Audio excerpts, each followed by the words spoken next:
Alright भाई लोग, तो स्वागत है आपका लोकी सीजन 2 के तीसरे एपिसोड रिव्यू में। और भाई इसको बोलते हैं एपिसोड इंगेजिंग और मिस्टीरियस, साथ में हॉरर वाइब देने वाला म्यूजिक कमाल का। इस एपिसोड का नाम 1893 था एंड जैसा मैंने आपको पहले बोला था, इस एपिसोड में कुछ वैसा ही हुआ जहां विक्टर टाइमली, रवोना रेंसलेर और मिस मिनट के जलवे कांड कर्म हमें देखने को मिले। साथ ही हमें ये भी पता चला कि ओबी की लिखी हुई टीवी गाइडलाइन बुक कितनी इंपॉर्टेंट है और शायद यही वो रीजन है जिसकी वजह से कैंग ने उसकी मेमोरी इरेज नहीं करी। साथ ही लोकी एंड मोबियस का विक्टर टाइमली, रवोना रेंसलेर और मिस मिनट से आमना सामना हो ही गया। तो एक एक करके इन सबके ऊपर बात करना शुरू करेंगे, जहां सबसे पहले इसकी स्टोरी के बारे में बात कर लेते हैं। एपिसोड स्टार्ट होता है 1868 शिकागो में, जहां रवोना रेंसलेर मिस मिनट के कहने पर आई है, जैसा हमने इसके पहले सीजन में देखा था, जहां रवोना एंड मिस मिनट हेल्प कर रही है टीनेज विक्टर टाइमली की वो बनने में जिसे हमने लोकी सीजन 1 और क्वांटम मेनिया में देखा था, यानी ही हू रिमेन्स या फिर कैंग। आगे हम देखते हैं कि कैसे रवोना मिस मिनट के बोलने पर ओबी की लिखी टीवीए गाइडलाइन बुक को विक्टर टाइमली तक पहुंचाती है, जिसकी मदद से वो टीवीए को दोबारा डिजाइन कर सके और समय के अंत में जो हुआ उसे बदलकर लोकी और सिल्वी से खुद को बचा सके। इसी के दूसरी तरफ ओबी एंड बाकी सब मिलकर टेम्परल रूम को ठीक करने का कुछ प्लान बना ही रहे होते हैं, जहां ओबी इस बात को क्लियर जरूर से करता है कि पिछले एपिसोड में जो टाइमलाइन प्रून की थी, उड़ाई गई थी,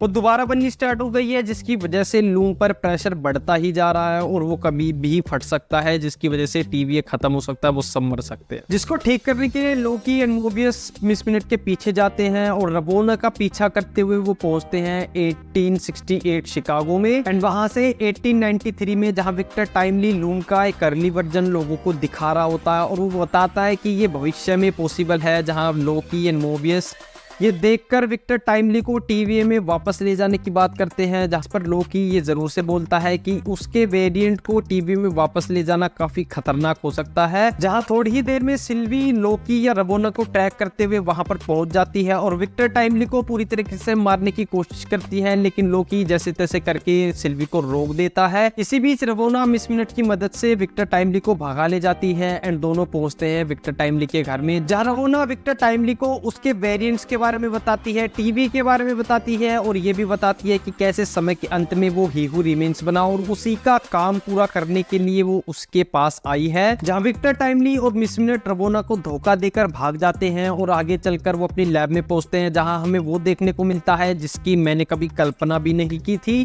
कैंग का शिप जिससे वो मल्टीवर्स में ट्रैवल करता है, उसका एक अर्ली मॉडल हमें देखने को मिलता है, हमने Ant Man and the Wasp Quantumania में देखा। एंड यहीं पर हमें मिस मिनट के जहरीले इरादों का पता चलता है कि कैसे वो भी एक शरीर की इच्छा रखती है ताकि वो कैंग के साथ अपनी बची हुई या फिर अनंत काल तक जिंदगी बिता सके। एंड यहीं पर मेरे दिमाग में एक थ्योरी आई है, क्या पता कैंग ने ही रवोना के किसी ना किसी वेरिएंट्स को मिस मिनट के एआई में बदला हो, शायद इसी वजह से वो टीवीए में एक अपना ओहदा रखती है और कैंग के इतने करीब है। वापस आए स्टोरी पर, तो थोड़ी ही देर में यहाँ रवोना भी पहुंच जाती है विक्टर टाइमली को सबक सिखाने। उसके पीछे पीछे लोकी, मोबियस एंड सिल्वी भी पहुंच जाते हैं, जहाँ सिल्वी विक्टर टाइमली को मारने की पूरी कोशिश करती है, लेकिन विक्टर टाइमली की बातें सुनकर उसे ये समझ आता है कि विक्टर टाइमली ने फिलहाल तक कुछ किया नहीं और उसे मारने का उसे कोई अधिकार नहीं। तो लोकी एंड मोबियस विक्टर टाइमली को लेकर टीवी में वापस पहुंच जाते हैं। इसी के दूसरी तरफ सिल्वी रवोना को वहां फेंक देती है जहां ही हू रिमेन्स की बॉडी अभी तक पड़ी है एंड यहीं पर मिस मिनट रवोना को ये बताती है कि उसके पास उसका भी एक राज है, जिसे सुनकर उसे बहुत गुस्सा आएगा और यही इस एपिसोड का एंड है। ओवरऑल ये एपिसोड एंटरटेनिंग था, जहां ये पूरा एपिसोड विक्टर टाइमली और रवोना रेंसलेर को डेडिकेटेड था, जहां में ये भी पता चला कि कैसे विक्टर टाइमली ने समय के अंत में क्या हुआ उससे निपटने के लिए ये पूरा प्लान बनाया, जहां लोकी एंड मोबियस खुद उसे टीवीए में लेकर गए हैं